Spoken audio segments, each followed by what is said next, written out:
Amém. Que amém sonoro, gratificante e empolgador. Os irmãos podem acertar, em nome de Jesus.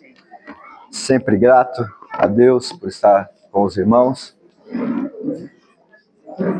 Os irmãos me ouvem. Por enquanto pode ser que ainda não ouvem, mas daqui a pouco nós vamos começar a ouvir. Enquanto os irmãos buscam me ouvir, abram as vossas Bíblias em Efésios, capítulo 2. Livro de Efésios, o capítulo de número 2. Lembrando aos irmãos que nós começamos a falar sobre o livro de Efésios semana passada. Não concluímos, vamos dar continuidade hoje, mas nós vamos tomar como base o texto que está no capítulo 2, a partir do versículo 1. Quem está aí com o aplicativo, abre o seu aplicativo. Quem estiver com a Bíblia, quem não estiver, eu farei a leitura. Espero que os irmãos acompanhem. Efésios, capítulo de número 2, diz assim a palavra de Deus: E vos vivificou, estando vós mortos em ofensas e pecados, em que noutro tempo andaste segundo o curso deste mundo, segundo o príncipe das potestades do ar, do espírito que agora opera nos filhos da desobediência, entre os quais todos nós antes andávamos nos desejos da nossa carne, fazendo a vontade da carne e dos pensamentos, e éramos por natureza filhos da ira, como os outros também. Mas Deus, que é riquíssimo em misericórdia, pelo seu muito amor com que nos amou, estando nós ainda mortos em nossas ofensas, nos vivificou juntamente com Cristo, pela graça sois salvos. E nos ressuscitou juntamente com Ele e nos fez assentar nos lugares celestiais, em Cristo Jesus, para mostrar nos séculos vindouros as abundantes riquezas da sua graça, pela sua benignidade, para conosco em Cristo Jesus. Porque pela graça sois salvos, por meio da fé, e isto não vem de vós, é dom de Deus. Não vem das obras, para que ninguém se glorie, porque somos feitura sua, criados em Cristo Jesus para as boas obras, as quais Deus preparou para que andássemos nela. Portanto, lembrai-vos de que vós, no outro tempo, eram gentios na carne, e chamados incircuncisão, pelos que na carne se chamam circuncisão, feita pela mão dos homens, que naquele tempo estáveis sem Cristo, separados da comunidade de Israel e estranhos às alianças da promessa, não tendo esperança e sem Deus no mundo. Mas agora, em Cristo Jesus, vós, que antes estáveis longe, já pelo sangue de Cristo chegastes perto. Porque Ele é a nossa paz, o qual de ambos os povos fez um, e derrubando a parede de separação que estava no meio, na sua carne desfez a inimizade, isto é, a lei dos mandamentos, que consistia em ordenanças para criar em si mesmo um novo homem, fazendo a paz, e pela cruz reconciliar ambos com Deus e com o corpo, matando com ela as inimizades. E vindo ele, evangelizou a paz, a vós que estáveis longe, e aos que estavam perto, porque por ele ambos temos acesso ao Pai em um mesmo Espírito. Assim que já sois estrangeiros, nem forasteiros, mas concidadãos dos santos e da família de Deus, edificados sobre o fundamento dos apóstolos e dos profetas, de que Jesus Cristo é o principal pedra de esquina, no qual todo o edifício bem ajustado cresce para o templo santo do Senhor, no qual também vós juntamente sois edificados para a morada de Deus em espírito. Amém? Se os irmãos não tinham lido um capítulo todo ainda esse ano, lemos agora juntos. Olha que bênção. O livro de Efésios é um livro que tem muito a acrescentar em nossas vidas. Paulo faz um tratado importantíssimo nesse livro e nós vamos, durante esse período, falar sobre ele. Mas antes, aquela nossa sessão, entendes tu o que lês? Lá em Atos, capítulo 8, versículo 30. Queria fazer uma pergunta para os irmãos. Irmãos, como que a irmã de Moisés, ela fez para calcular na descida do rio, o rio Nilo, eu não sei se ele é um rio caudaloso, se ele é um rio perene, se é um rio calmo, ou se é um rio cheio lá de corredeza, eu não sei. Os irmãos que estiveram lá e quando forem lá me dão, o rio Nilo é assim, eu não sei exatamente como é. Mas o menino foi colocado numa cesta ou num cesto no rio, desceu o rio e chegou aonde estava. É assim que tá? É assim que tá lá? Ele desceu, aí num determinado ponto, estava lá a filha de Faraó e as suas servas, e elas viram e salvaram, né? Porque se ele estava descendo no rio, salvaram o bebê. Tá assim lá? É assim que estava? Porque eu já vi pregação dizendo que foi um cálculo muito preciso, porque eu estava descendo lá e se elas atrasassem, o menino ia sair peregrinando aí pelo Rio Nilo e talvez quem achasse. Mas está assim lá? Os irmãos lembram? Já lembram da passagem? Cléry, se você deu um sorriso peralta aí. Hã? Vocês tinham parando nos matos. É uma explicação. Então quer dizer que ele não estava lá no meio da correnteza ainda, né? E eu também não sei se o rio era fundo, porque a filha de Faraó estava se banhando, fala que ela se banhou, não fala que ela estava mergulhando, pulando de cabeça. Vamos ver esse texto. Abra comigo a sua Bíblia em Êxodo, capítulo 2, versículo 3. Êxodo, capítulo 2, versículo de número 3. Podem abrir com tranquilidade, meu irmão, Deus abençoe. Você vai ganhar um abraço e gratidão. A água salva a minha manhã. Obrigado. Não é, que abraço, mas a água, você merece um abraço. Os irmãos acharam em Êxodo, capítulo 2, versículo 3? Eu vou ler com os irmãos. A minha versão é a mais comum, é a ACF, Almeida Corrigida e Fiel. Talvez tenha uma tradução diferente, e se houver uma tradução diferente que dá margem ao que eu vou perguntar, aí a gente fala mais sobre isso. Não podendo, porém, mais escondê-lo, tomou a arca de juncos e a revestiu com barro e betume, e pondo nela o menino, a pôs nos juncos à margem do rio. Alguém tem uma tradução diferente e que queira dividir? Os irmãos não têm? A tradução é a mesma? Então eu vou ler uma outra tradução. Eu vou ler nos dias de hoje. Como não podia mais escondê-lo, ela pegou uma cesta de junco, tapou os buracos com betume e piche e pôs o menino e o deixou na cesta entre os juncos, na beira do rio. Irmão, mas essas duas versões, então vamos ver na versão da Bíblia de Jerusalém. Não podendo escondê-lo por mais tempo, tomou o cesto de junco, betumou-o com betume e piche, colocou nele o menino e depositou entre os juncos na margem do rio. A NVI, o finalzinho, deixou entre os juncos à beira do rio. A King James, pôs entre os juncos na margem do rio. Amados, às vezes nós temos erros de interpretação e às vezes erros baseados apenas em não ler o que está escrito. Então o que a filha de Moisés fez? Então havia um lugar lá no Rio Nilo que era público e sabido que a filha de Faraó se banhava.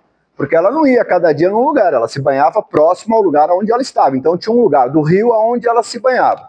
Então a irmã de Moisés, ela pega o menino, coloca num cesto, coloca à margem do rio, na vegetação que ali é um tipo de vegetação que eles chamam de junco. Então uma espécie de uma planta, ela não é de fruto, ela é de flor.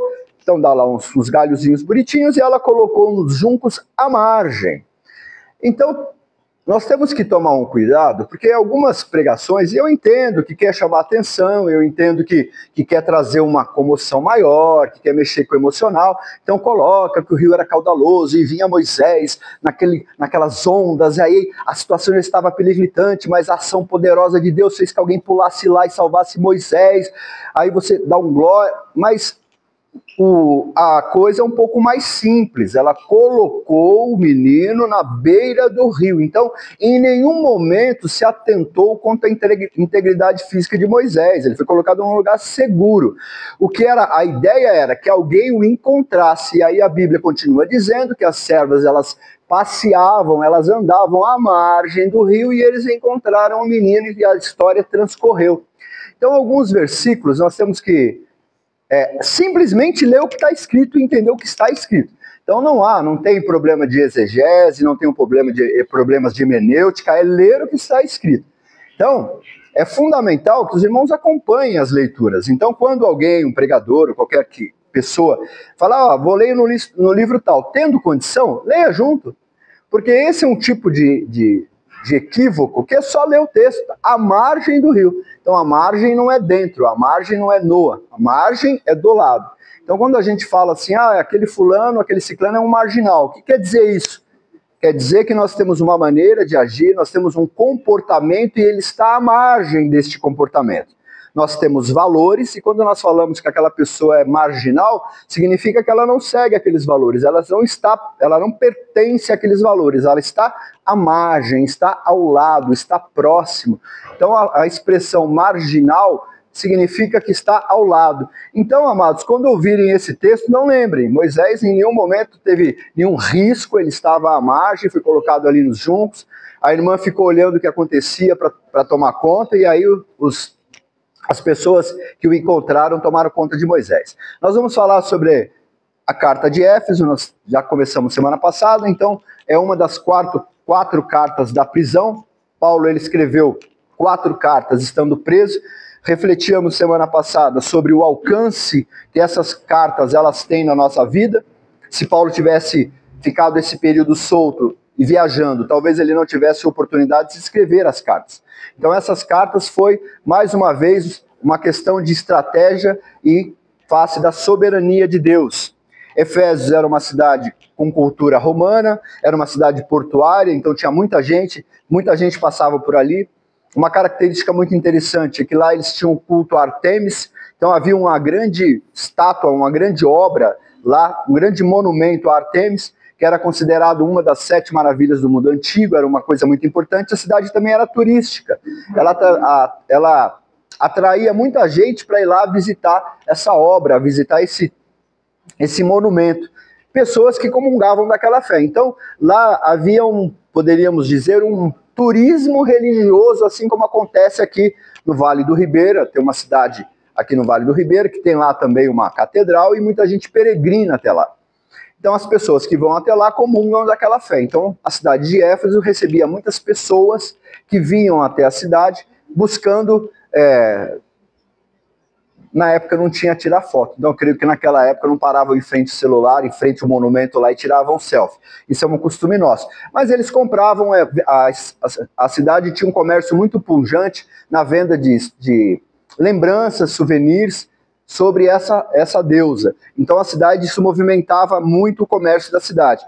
E também era uma cidade que fabricava muito, era muito forte no artesanato, eles fabricavam tapetes, joias, enfim. Então essa é um pouquinho da estrutura. Falávamos que era uma cidade muito dada à bruxaria, isso nós vemos no livro de Atos. Abra comigo o seu livro de Atos, no capítulo 19, os versículos de 18 a 20. Livro de Atos, capítulo 19, versículo 18 a 20.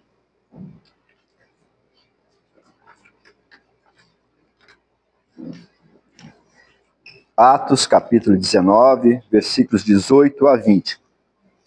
Diz assim a palavra do Senhor. Estou ouvindo um barulhinho de Bíblia, então deixa cessar o barulhinho de Bíblia.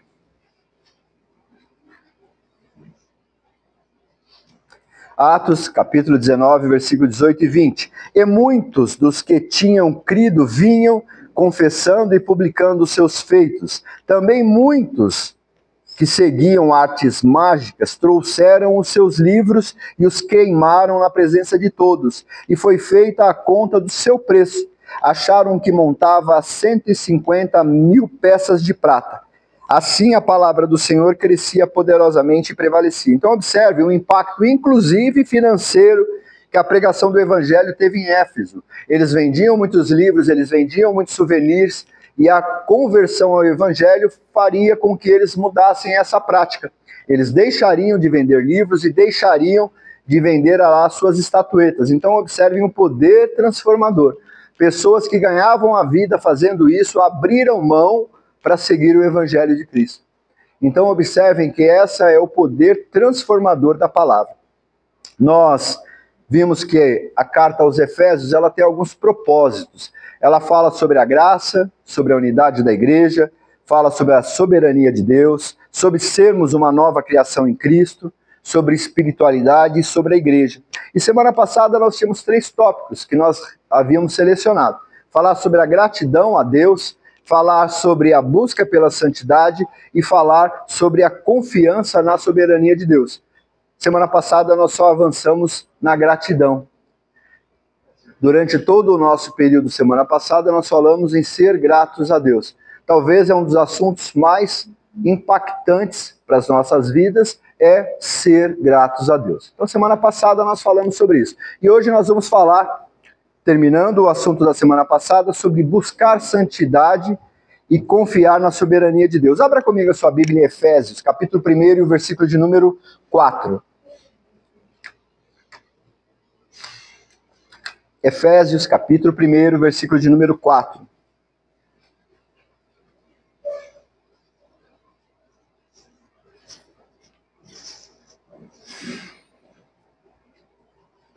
Diz assim a palavra do Senhor no primeiro livro, no livro de Efésios, no primeiro capítulo, versículo de número 4. Como também nos elegeu nele antes da fundação do mundo, para a qual fôssemos santos e irrepreensíveis diante dele em amor. Amados, a palavra santidade, a palavra santo, ela significa separado. Então, quando eu digo que alguém é santo, eu digo que ele é alguém separado. Quando eu digo que eu busco santidade, quer dizer que eu estou buscando a separação daquilo que não agrada a Deus. Então todos nós, na nossa caminhada cristã, e nós vamos pelejar nisso até enquanto tivermos o sopro de vida em nosso corpo. Quando esse sopro de vida se esvair, nós não vamos mais precisar buscar santidade. Até o ponto em que nós tenhamos o sopro de fôlego de vida, nós precisamos buscar santidade. Então, buscar a separação daquilo que nos aproxima do mundo, buscar a separação daquilo que nos afasta de Deus. O mundo, ele gera em nós uma separação de Deus. Então, se nós observarmos as coisas seculares, as coisas do mundo, que contrariam a vontade de Deus, evidentemente que nós estamos nos afastando de Deus. Só que isso não é o seu trabalho. O seu trabalho não te afasta de Deus. O seu trabalho é onde, com o suor do seu rosto, você ganha o seu sustento. Não é a escola propriamente dita que te afasta de Deus. Não, porque você na escola está buscando conhecimento, está buscando conhecer as ciências para que você entre numa área tecnológica e ganhe sua vida. Não é a faculdade necessariamente que te tira de Deus. Você vai à faculdade buscando também conhecimento.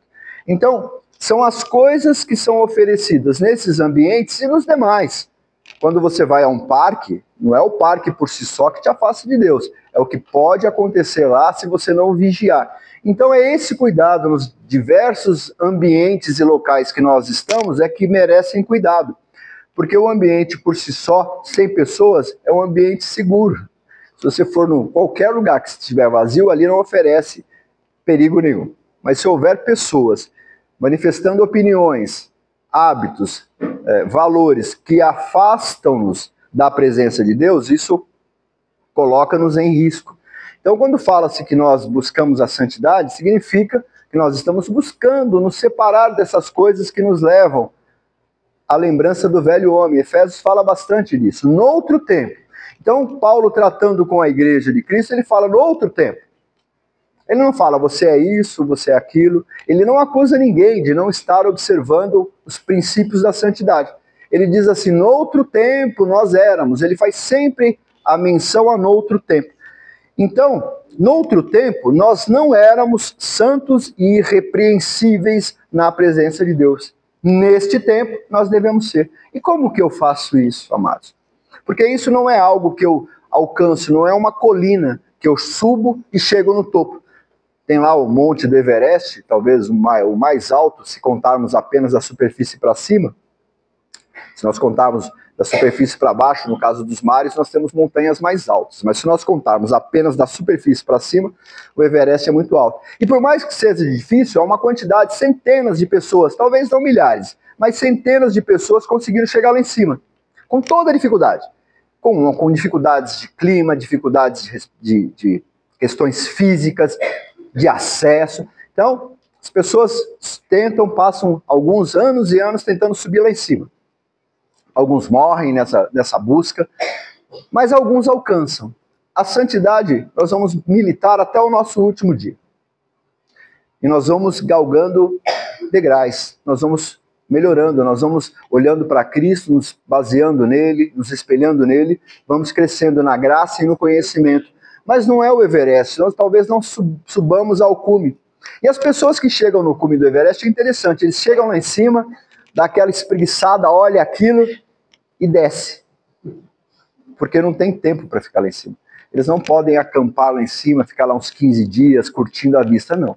Ele sobe, chega lá exaurido, olha para aquilo e desce de novo. Tem até um meme que fala, e agora? E agora volta.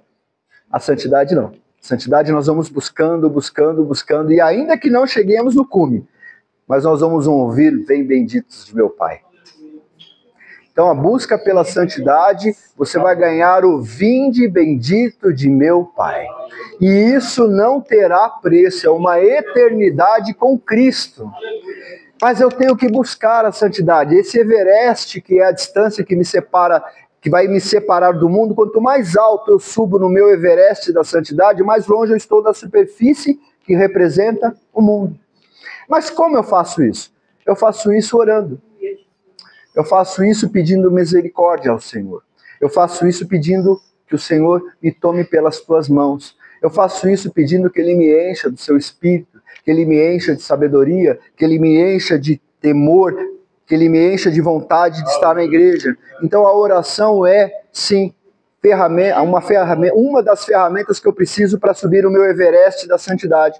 A leitura da Bíblia. Amados, se eu não conhecer o Deus a quem eu sirvo, eu tenho severas dificuldades.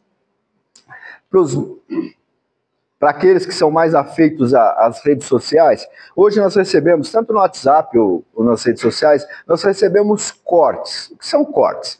É quando eu tenho um vídeo ou por exemplo, eu tenho pegamos o pastor Edmilson, ele faz uma pregação de 1 hora, aí eu tiro pequenos pedaços, pequenas frases dele e faço os cortes. E aí eu mando para os irmãos. Aí o pastor Edmilson, num dado momento, fala alguma coisa, aí eu faço um corte e mando para os irmãos.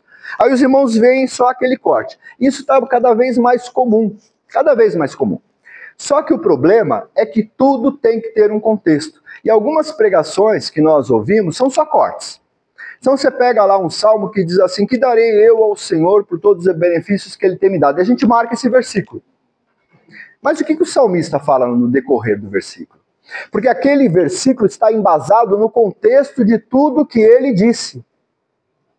No sofrimento que ele passou, nas experiências dele com Deus, na maneira como ele agiu, na maneira como ele se portou, e aí ele vaticina. Que darei eu ao Senhor por todos os benefícios que Ele me tem feito. Então todo o Salmo explica esse versículo. E eu lendo todo o Salmo, eu entendo a importância daquele versículo. Agora, o versículo só, tirado do contexto, tirado de tudo aquilo que ele apresenta, ele pode fazer com que eu tenha uma ideia equivocada da mensagem que ele passa. Então, quando eu fico ouvindo só cortes de pregação, quando eu fico ouvindo apenas versículos isolados, ou quando alguém faz uma pregação no versículo isolado, eu perco o contexto, eu perco todo aquele histórico. Para quem foi escrito, por que foi essa abordagem, como que ele chegou nesse caminho. E quando eu leio a Bíblia, eu não tenho esse problema. Porque aí eu estou lendo o contexto, eu estou lendo tudo que aconteceu. Então aí eu leio o Salmo inteirinho e ao final e ao cabo eu digo assim, grandes coisas fez o Senhor por nós, por isso estamos alegres. Agora se eu pego só o versículo e eu comparo com a minha vida num dia, talvez não no meu dia mais favorável, aquele dia que choveu, entrou água no metrô, onde já se viu isso? Eu no metrô segurando lá no corrimão e a água descendo à altura dos meus artelhos, para usar um termo bíblico, do joelho, e eu lá preocupado com aquilo. Então observem que isso, aí eu pego esse dia, o pior dia que nada deu certo, aí eu ouço isso fora do contexto, eu falo, quem escreveu isso não sabe o que está falando, sabe? Olha lá, lê o que ele escreveu. Lê a maneira como tudo aconteceu. Vê como ele tinha razões sólidas para dizer que grandes coisas fez o Senhor por nós. E por isso ele, o salmista, estava alegre. Mas é fundamental que nós entendamos que há necessidade do contexto. Então leia a Bíblia, medite. Porque ler rápida e apressadamente não conta. Não conta. Nós temos que interpretar. Que você leia um versículo por dia, mas aquele versículo você medite naquele versículo. Você se preocupe em entender qual é a mensagem, o que aquele autor, o que ele quis dizer com aquele versículo. Uma outra coisa, participação nos trabalhos da igreja. Amados, a igreja ela existe para que nós tenhamos e busquemos comunhão com o Pai. Por isso que nós nos reunimos, por isso que nós estamos unidos.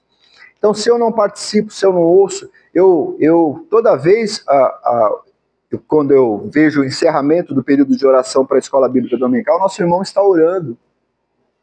E ele faz uma reflexão sobre a nossa vida espiritual. Nosso pastor, ele faz uma oração que ele nos faz refletir sobre a nossa vida espiritual. Só que se eu não participo disso, eu perco. Se eu não ouço um ensino da palavra de Deus, se eu não ouço os irmãos, alguém que traz um testemunho, um louvor, se eu não tenho essa vida próxima, essa comunhão com os irmãos, isso me afasta. Isso também é uma ferramenta na busca da minha santidade. Uma outra coisa é o trabalho. Ajudar na obra, ajudar aos irmãos, isso faz parte também da minha separação do mundo. Porque o tempo que você está ajudando ou na obra propriamente dita, em algum afazer da casa de Deus, ou fazendo a obra na sua casa, onde quer que você esteja, sua mente está entronizada com o Pai. Porque ninguém está aqui fazendo mal. Vou usar uma situação, embora seja cada vez mais difícil encontrar lavradores para a seara da limpeza, mas as pessoas que estão aqui limpando, elas não estão pensando em outras coisas, elas estão pensando no bem que elas estão causando às outras que virão aqui, estão pensando que daqui a pouco vai ter o culto, estão louvando, estão entronizadas, estão pensando na obra, elas não estão pensando em outra coisa. Então até o servir na casa de Deus faz com que você reflita sobre as suas coisas, e isso te aproxima de Deus. O cultivo de boas atitudes, das virtudes. A palavra virtude na Bíblia é traduzida por poder. Nós temos, de maneira comum, virou meio senso comum, que virtudes são situações positivas, coisas boas que fazemos, mas na Bíblia ela quer dizer poder. Quando Jesus estava andando e alguém tocou nele, ele falou, bem sei que de mim saiu poder. A palavra usada é virtude. Então quando nós falamos de virtude, são coisas boas. Então cultivar os nossos valores cristãos, não abrir mão dos nossos valores, tudo isso são ferramentas que eu uso para a santidade. E reconhecer que erramos, amados. Reconhecer que erramos. Paulo, num dado momento, ele fala, não que eu ache que eu sou, não, mas eu busco. Então não é que eu seja melhor do que ninguém, não é que eu seja mais especial do que ninguém, não é isso, mas eu busco me aproximar daquele que me chamou. Eu busco me aproximar daquele que me resgatou. Porque no outro tempo eu era, agora não mais. Agora eu busco deliberadamente me aproximar do Pai. No outro tempo eu era. Ainda que eu cometa um erro que eu cometia antes, mas naquele tempo eu não tinha a preocupação de agradar o Pai. Hoje eu tenho. E esse erro causa mais dor em mim do que causava antes, porque eu estou em processo de transformação. Eu estou em busca de ouvir o vinde bendito de meu Pai. Abra comigo a sua Bíblia em Romanos capítulo 12, versículo 1 e 2. Romanos capítulo 12, versículos 1 e 2. Eu vou ler, os irmãos acompanhem. Rogo-vos, pois, irmãos, pela compaixão de Deus, que apresentei os vossos corpos em sacrifício vivo, separado e agradável a Deus, que é o vosso culto com entendimento. E não sedes conformados com este mundo, mas sedes transformados pela renovação do vosso entendimento, para que experimenteis qual seja a boa, a agradável e a perfeita vontade de Deus. Se nós não formos transformados pela renovação do nosso entendimento, nós não experimentaremos a boa, perfeita e agradável vontade de Deus. Nós temos que ser renovados pela transformação do nosso entendimento. Lá em Hebreus, no capítulo 12 também, e o versículo 12 a 14 diz assim: portanto, tornai a levantar as mãos cansadas e os joelhos desconjuntados. Fareis veredas direitas para os vossos pés, para aquele que manqueja não se desvie inteiramente, antes seja sarado. segui a paz com todos e a separação do mundo, sem a qual ninguém verá o Senhor. Ninguém verá o Senhor.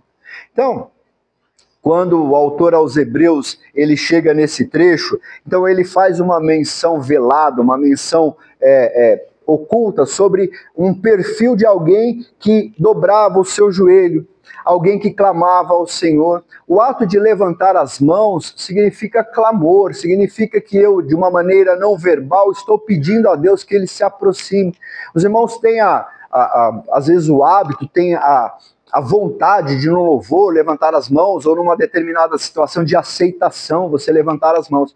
Então, o autor aos Hebreus diz assim, tornem a levantar as mãos, tornem a se aproximar com essa linguagem não verbal ao Senhor, levante suas mãos para o céu em busca de aceitação, em busca de chamar a atenção, em busca de adorá-lo. E também os joelhos que outrora eram desconjuntados de tanto estarem de joelhos, de tanto estarem numa posição de humilhação na presença do Pai. Então tornem a levantar as mãos cansadas e os joelhos desconjuntados. Fazei veredas estreitas. As veredas estreitas é o caminho que nos leva à salvação. É um caminho pautado pela palavra de Deus. Por que estreito, amados? O mundo, ele é tão imenso em oportunidades, ele é tão imenso em distrações, que a comparação é que o mundo é uma porta larguíssima. Larguíssima, larguíssima. Tudo que é para mal e para tortuoso, o mundo oferece. Tudo. Tudo. E essas distrações estão entrando dentro da igreja. Essas distrações, essa maneira do mundo entender as coisas está entrando dentro da igreja. Eu comentava antes, vou comentar da garrafa, pastor. Tem mais gente hoje. Eu vou completar rapidamente, não vou citar nomes, porque eu não acho necessário, mas tem alguém que prega a palavra de Deus e é muito famoso. Muita gente gosta, muita gente acompanha. E essa pessoa, ela cobra um cachê enorme. Sim. Acho que se um dia nós quiséssemos trazê-la aqui, nós íamos fazer doações de rim e venderíamos alguns rins, porque talvez um rim apenas não traga essa pessoa aqui.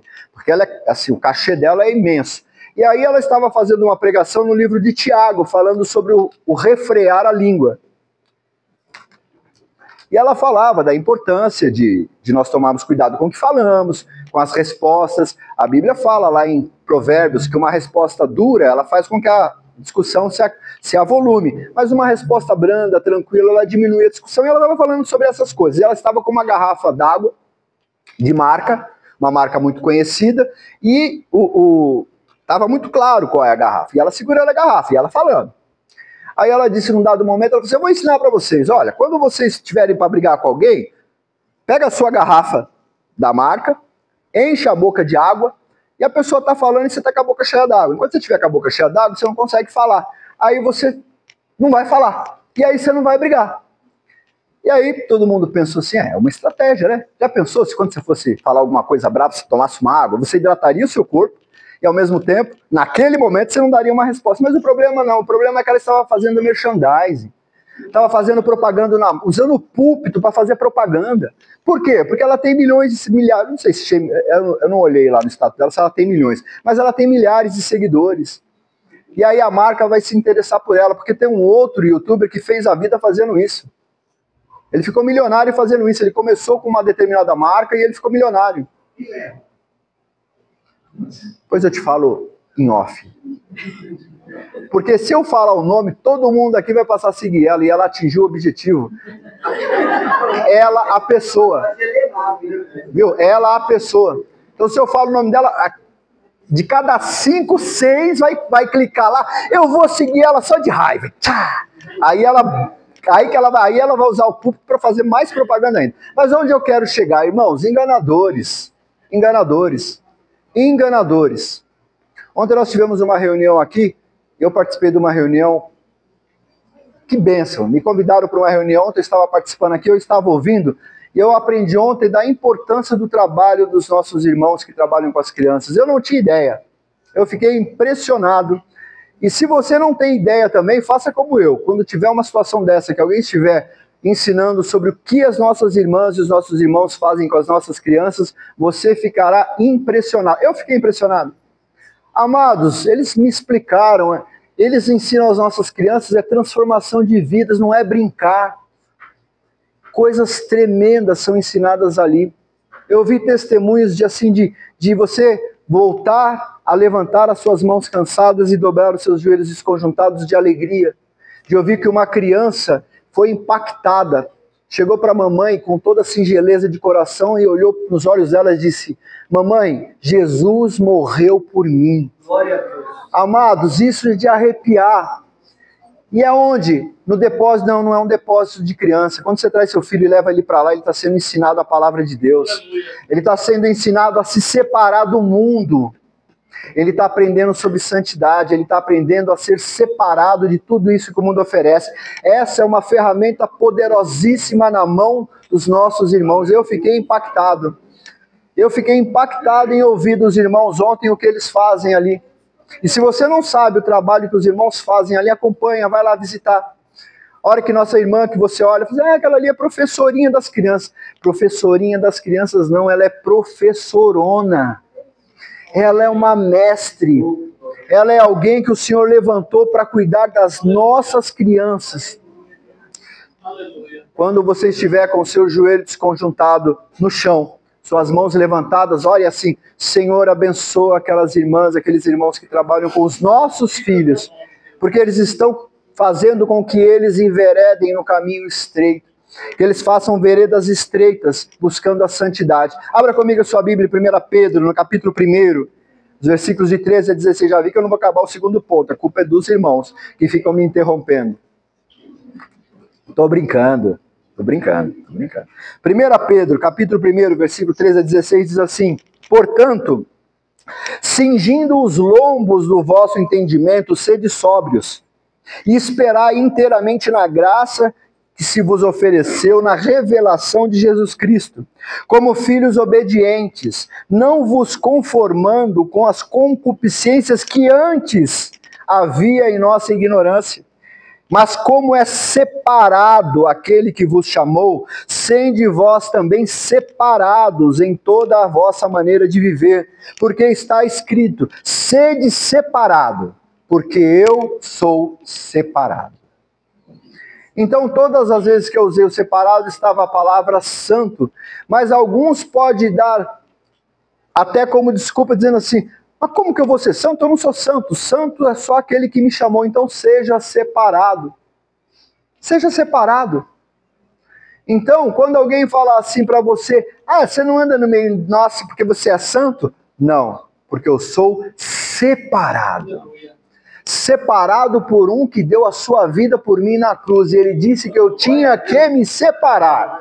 Eu tinha que afastar de tudo aquilo que não o agrada. Eu tinha que me afastar de tudo aquilo que é prejudicial à minha vida, prejudicial ao meu crescimento, prejudicial à minha maneira de enxergar as coisas, porque o mundo ele cega, o mundo ele tapa, nos quais o Deus desse século cegou o entendimento dos incrédulos, para que não lhes resplandeça a luz do Evangelho de Cristo, que é para a nossa salvação. Está escrito isso, abra comigo sua Bíblia. 2 Coríntios, capítulo 4, versículo de número 4. 2 Coríntios 4:4, abra aí comigo para a gente ler de novo, embora eu tenha dito boa parte do que lá está escrito. 2 Coríntios, capítulo 4 e o versículo 4. Observem que a palavra Deus na sua Bíblia, ela não está escrito de maneira errada. Esse Deus que está se referindo nesse versículo é com letra minúscula. Então está escrito assim: nos quais o Deus desse século cegou o entendimento dos incrédulos, para que não lhes resplandeça a luz do Evangelho da glória de Cristo, que é a imagem de Deus. Então é isso que o mundo faz. Ele ofusca, ele procura tapar, ele procura fazer com que você não entenda esse Evangelho transformador. Então nós temos que ser separados. Como disse Pedro: sede separado, porque aquele que me chamou era separado. Amém, meus irmãos? Então observem que essas são as ferramentas que nós temos para buscar a santidade. É a presença nos cultos, é a meditação na palavra de Deus, é o ler a Bíblia, é o estar unidos com os irmãos, é o servir no partir do pão. é a comunhão que tanto o nosso pastor tenta nos ensinar e a gente tem dificuldade de entender. Porque estar em comunhão uns com os outros faz com que nós fortaleçamos a nossa vida de separação do mundo. Porque quando nós não estamos em comunhão, nós buscamos outra comunhão com outra. Porque nós temos que ter comunhão com alguma coisa. Nós somos gregários, vivemos em sociedade, nós queremos estar junto. Então, se você não está em comunhão com aqueles que são separados, você estará fatalmente em união com outros que não são separados. Em outros que não foram chamados por aquele que chamou você. Então é mais um motivo de você agradecer. Agradecer e falar para o Senhor, Senhor, separa ele também. Separa eles também. Separa elas também. Para que nós todos façamos parte do seu aprisco. Amados, abra comigo a sua Bíblia em Efésios, capítulo 1, versículo de número 11. Então, com esse último versículo de 1 Pedro, eu não encerro, porque isso é um assunto que a gente nunca encerra, mas hoje não falo mais propriamente dito sobre a separação. Vamos falar sobre um outro tema. Efésios, capítulo 1, versículo 11, diz assim: Nele, digo, em quem também fomos feitos herança, havendo sido predestinados conforme o propósito daquele que faz todas as coisas, segundo o conselho da sua vontade. Todas as coisas são feitas segundo o conselho da sua vontade. De quem? Daquele que me separou. Então observem que quando nós seguimos o conselho da vontade daquele que nos chamou, nós estamos tratando da soberania de Deus. Soberania. Soberania implica que ninguém tem mais poder, ninguém tem mais força, ninguém tem mais influência na minha vida do que aquele que é o meu soberano. E nós estamos falando do Pai. Então, amados, aceitar os planos de Deus para as nossas vidas é reconhecer a soberania dele. Porque ele tem planos para as nossas vidas. E nós, evidentemente, não entendemos. Não entendemos. Por que eu já morando aqui em São Paulo, já há na época, né, há mais de 15 anos morando aqui, por que a minha Rebeca estava lá em Minas? E da mesma sorte ela. Por que o Rebeca... Não dá pra gente perder, né? Já que é a Rebeca, né? Por que o futuro esposo dela não estava ali? Por que nós viemos morar aqui? Por que passou pela minha cabeça e dela de uma maneira tão veemente de ir embora? Por que nós não fomos? Porque são os planos de Deus. Por que aprove a Deus que eu passasse por algumas coisas e ela sempre junto comigo? Sempre de ombro a ombro, como né, a Bíblia prevê que seja, né, alguém que torne-se uma só carne. Por que isso? Porque são os planos de Deus. E Ele é soberano. Então, aceitar os planos de Deus para a sua vida é aceitar a soberania de Deus. E Ele, amados, Ele sabe o que Ele faz. Ele sabe o que Ele faz. Eu, às vezes, não entendo, eu, às vezes, tenho dúvidas, mas Ele sabe o que Ele faz. E essa soberania de Deus, ela está presente na minha vida também nas dificuldades.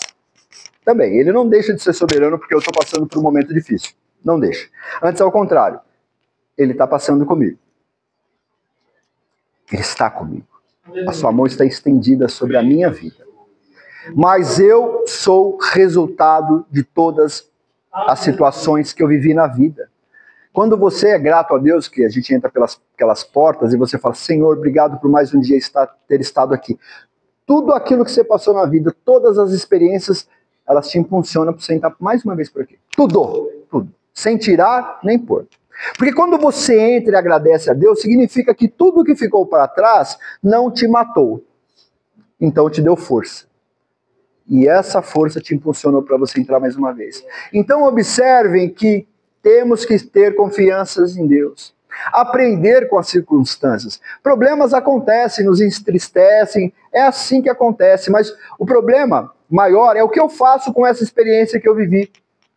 Então teve um dado momento da minha vida, eu não conhecia Deus, e eu fiquei desempregado. Eu era muito perseguido na empresa, e não era nem crente. Se eu fosse crente, então, Jesus amado, eu devia ser muito mais perseguido. E eu fui demitido. E uma coisa que me magoou muito é que eu vi o papel que chegou para identificar quem seria demitido. Nós tínhamos lá umas 30 pessoas no setor, e chegou um papel com 4 números. O meu nome não estava naquele papel, estava no papel o meu número. Então nós tínhamos lá as chapeiras e o meu número era 1521. Então eu era do setor 21 e meu número era 15. Então no papel que me demitiram estava lá 1521. E eu olhei aquilo, aí eu vi em cima da mesa, achei estranho, e eu fui pegar tinha um projeto em cima da mesa que eu ia tocar, então eu olhei lá, estava 1521, tinha lá 3 números. Inclusive de um amigo meu, o Sérgio, estava o meu número e o número dele. O pastor conhece essa pessoa, então por isso que eu estou mencionando. Estava o meu número, o número dele e outros 2 números. Aí eu peguei o projeto, fui para minha bancada, estava trabalhando, chegou no final do dia, aí o encarregado, que era um dos que me perseguia, então eu não pude deixar de ver um certo brilho no olho, um semblante de uma certa felicidade disfarçada. Vamos ter que te demitir, mas é muito triste para nós. Enfim, mas aí me mandou embora. E aquilo me chateou muito, e eu era recém-casado, a gente não exatamente não estava numa situação boa, e eu fiquei muito triste, muito triste. Poucas vezes eu fiquei tão triste como naquele dia. Mas isso me fez entrar por essas portas e ser grato a Deus. Fez parte da minha trajetória, e faz parte, o problema faz parte das nossas trajetórias. Eu vou ouvir o vinde bendito de meu Pai, eu vou ouvir, amados, eu creio piamente nisso. Então tudo que eu passar aqui é para que quando eu chegar lá e ele falar isso, eu será ainda mais grato a ele. Porque nada do que aconteceu comigo, nada do que aconteceu, irmão, te afastou desse propósito. Antes te deu ferramentas para subir o seu Everest. Amados, ele está lá no cume dizendo para mim, vem, sede firme e constante, sempre abundante, porque o seu galardão não está aí, está aqui comigo, vem cá. E nós temos que ir, amados. Abra comigo o Salmo 139, versículo 16. Salmo 139, versículo 16.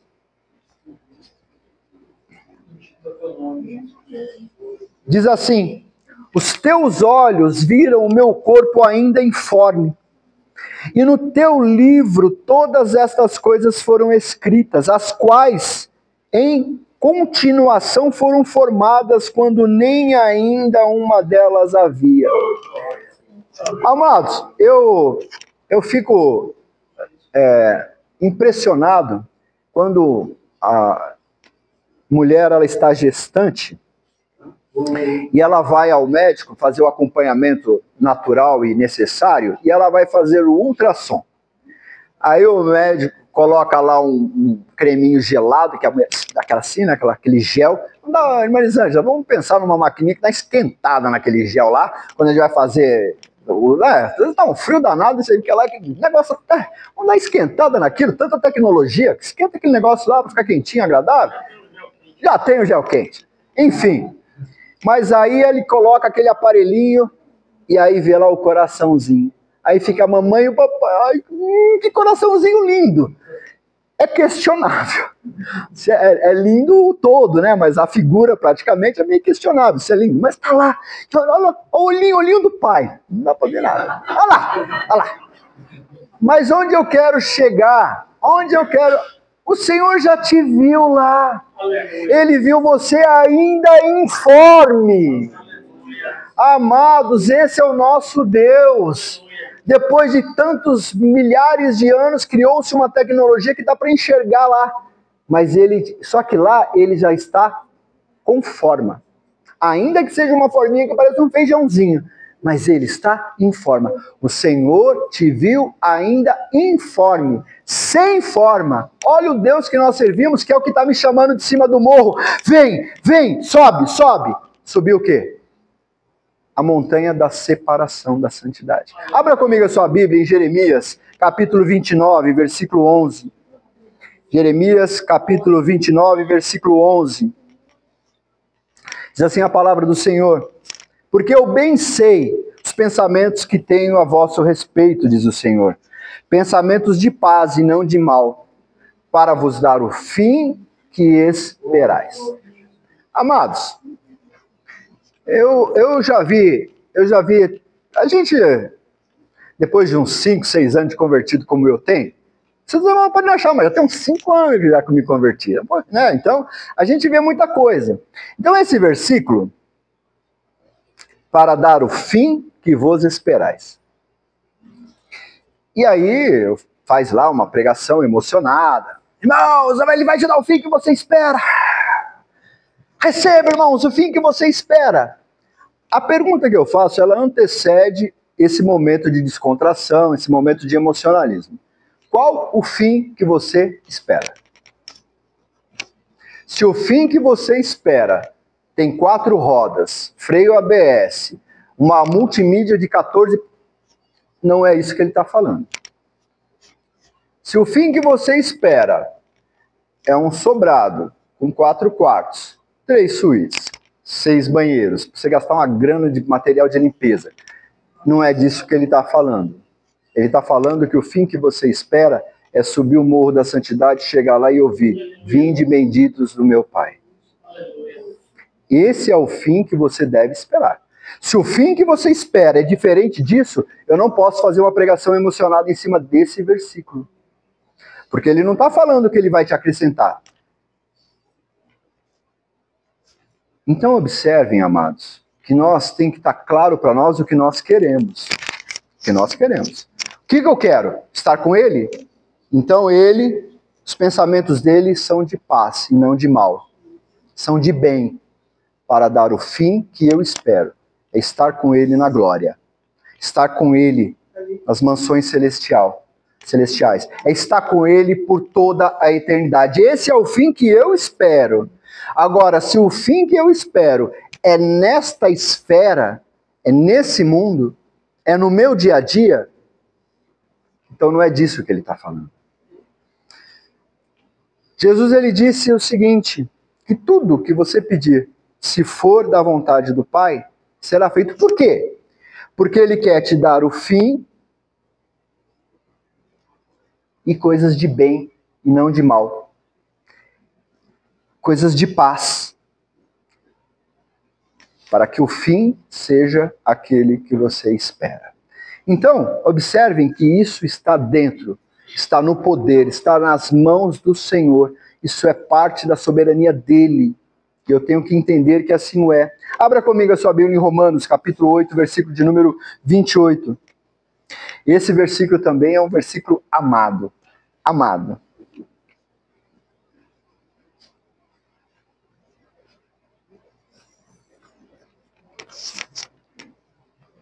Romanos, capítulo 8, versículo 28, diz assim: e sabemos que todas as coisas contribuem juntamente para o bem daqueles que amam a Deus, daqueles que são chamados segundo o seu propósito. Qual que é o propósito de Deus que nós lemos lá em Jeremias? Dar o fim que nós esperamos. Qual é o fim que nós esperamos? Estar com ele na eternidade. Essa é o fim que nós esperamos. Agora vamos ler de novo esse versículo.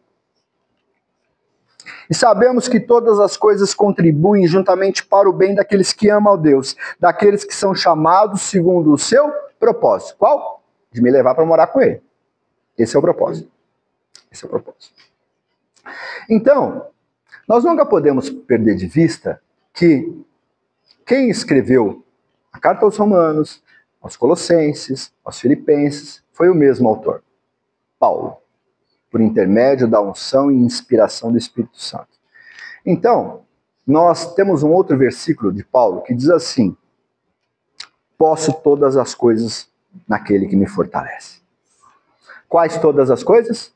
Ser separado do mundo, viver uma vida com propósitos, alinhados à vontade de Deus e estar com ele na eternidade. Essas são todas as coisas. Porque é para isso que ele me chamou. Então, quando eu começo a colocar outras coisas que não é o propósito de Deus para as nossas vidas. Amados, Deus faz acepção de pessoas? Sim ou não? Não. Não faz. Então, por que temos tão ricos e eu não sou rico? Porque não é o propósito dele. Agora, aquele rico e eu ocuparemos o mesmo espaço lá nas mansões celestiais. Tratamento igual. Porque o fim que ele quer para o rico e para o pobre, e para mim é o mesmo.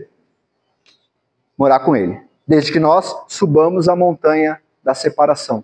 Desde que nós cheguemos frente a ele e nós dois ouvimos: vinde bendito do meu Pai. Então essa é a obra. A obra é salvação. Ele veio para nos salvar. O rico, o pobre, o mais alto, mais baixo, enfim. O homem, a mulher, todos. Ele veio para salvar. Agora, aqui nesse mundo tem contingências, existem separações. Então esses versículos, eles não falam de um bem maior, material, e as pessoas falam, ele tem poder para dar, amados, ele tem, todo ouro, toda prata pertence a ele, e ele faz segundo a sua vontade. As medidas sacudidas e transbordantes, elas existem, mas é tudo segundo a vontade dele, soberania dele. Eu não posso perder isso de vista, amados, senão eu confundo o Deus que eu tenho. Eu confundo qual é o propósito dele. Então nós temos que estar muito claro a quem servimos e para o que servimos. Porque não é raro, e eu ouvi, eu até não gravei um nome, um rapaz que ele muito famoso aí nas músicas, essas músicas que tocam mais em periferia e tal, de certa forma são marginalizados, mas aí ele encerrou, ele se converteu, o jovem se converteu, e no meio do show lá, ele estava fazendo show e ele chamou de último, e aí ele pôs uma placa para Jesus e ele falou para eles assim, pessoal, e um público assim imenso, ele falou assim, eu fiquei muito tempo fazendo essas músicas, e ele falou assim, só que sempre houve um vazio dentro do meu coração, ele falando, sempre houve um vazio, e eu aceitei a Jesus, e ele acabou com esse vazio do meu coração. Amados, tem um buraco dentro do nosso peito, e o nosso peito, figurativamente, ele tem vários formatos, vários tamanhos, e ele tem lá um buraco, ele tem lá um lugar vazio. E esse lugar vazio, ele tem lá uma geometria, ele tem uma forma, né? Uns pode ser mais redondinho, mas ele tem uma forma. O único que consegue entrar dentro desse buraco e, de maneira perfeita, de maneira hermética, tapar esse buraco é Jesus. Você já tentou colocar uma peça quadrada num furo redondo? Aí você coloca, você bate com o martelo, ela entra torta, mas não fica preenchido. E assim a gente faz com o nosso coração. A gente coloca um monte de coisa no nosso coração, coloca na riqueza, coloca nos bens dessa vida, coloca nos prazeres dessa vida e tenta tampar aquele buraco com essas formas que não são a forma do nosso coração. Não são. Elas ocupam por algum tempo espaço. Às vezes fica muito folgada lá dentro, você tem um buraco grande, aquele negócio tapa um pedacinho do buraco. Outras são tão grandes que nem cabem no buraco, mas também não te dá prazer. Mas Jesus não. Jesus, ele é o que falta no espaço do nosso coração. E isso não tem preço. Quando a pessoa tem o seu coração preenchido, não falta nada. Está totalmente tomado. Ele está feliz, ele está funcionando. Isso é só Jesus. Então as pessoas tentam tampar esse buraco com várias coisas, mas só Jesus tem a medida que falta na nossa vida. É Ele que nos preenche, é Ele que nos enche, é Ele que nos sustenta, é Ele que nos dá força, nos dá graça, nos ampara, nos conforta. Ele é o nosso ajudador, Ele é príncipe da paz, Ele é maravilhoso, Ele é conselheiro. Ele é tudo em todos. Então esse é o Deus que nós servimos. O texto que nós lemos em Efésios que diz assim, que daquele que faz as coisas segundo o conselho da sua vontade. Então ele faz as coisas segundo o conselho da sua vontade. Por quê? Porque ele é soberano. Porque ele é perfeito. Porque ele é lindo. Porque ele é maravilhoso. Porque ele me amou de uma maneira tal que deu a vida por mim, deu a vida por você. Ele acabou com a paz que ele tinha, ele abriu mão da paz para me dar a paz. Ele morreu para que eu vivesse. Ele morreu para que eu tivesse vida e vida com abundância. Esse é o Deus que nós servimos. Não é o Deus dos carros, não é o Deus dos cavalos, não é o Deus que vai... Não. Ele é o Deus que me salvou. O que mais vale? Ele me encher de bens ou me salvar? O que mais vale? Ele me abrir portas onde não tem porta ou me salvar? O que mais vale? Ele colocar uma chave na minha mão ou me salvar? O que mais vale? A palavra transformadora do Evangelho é uma palavra de salvação. Muitos estão fazendo de negócio, muitos estão fazendo de show business, muitos estão fazendo de uma série de coisas. Mas para os irmãos e para mim, o Evangelho é a palavra de salvação. palavra que muda, a palavra que transforma, a palavra que abre os olhos, a palavra que me separa de tudo aquilo que não é sagrado. Portanto, tornai a fazer veredas estreitas para os vossos pés, para aquele que manqueja seja sarado. Busquemos sermos separados do mundo, porque sem isso nós não veremos o Senhor. Amém, meus amados? Eu vou me policiar para entregar mais cedo, eu tenho me atrasado, eu tenho me alongado, mas é culpa dos irmãos. Os irmãos ficam aí me instando e aí eu vou falando. Mas, amados, saibam que eu sou muito grato a Deus por cada um dos irmãos, pela paciência, pela cooperação, pelos irmãos procurarem, independente de quem está em pé para falar, independente. Mas os irmãos busquem conhecimento do Senhor. Eu faço isso na minha vida. Estou longe ainda de alcançar, mas eu tenho buscado. Cada dia eu dou um passinho nessa montanha. Ela é grande, ela é árdua, mas ela é prazerosa. Porque eu ouvi do meu Pai. Um abraço. Vinde bendito. Não vai ter preço. E assim eu agradeço essa oportunidade em nome de Jesus. Volto para o nosso pastor, para ele caminhar para o encerramento. Nosso pastor Edmilson, acho que foi lá em cima. E só antes, viu, irmãos? E eu não comecei o capítulo 2. Terminei o 1. Então, a semana que vem a gente começa o 2, se Deus permitir, a gente começa o 2. Mas não fica chateado comigo, não.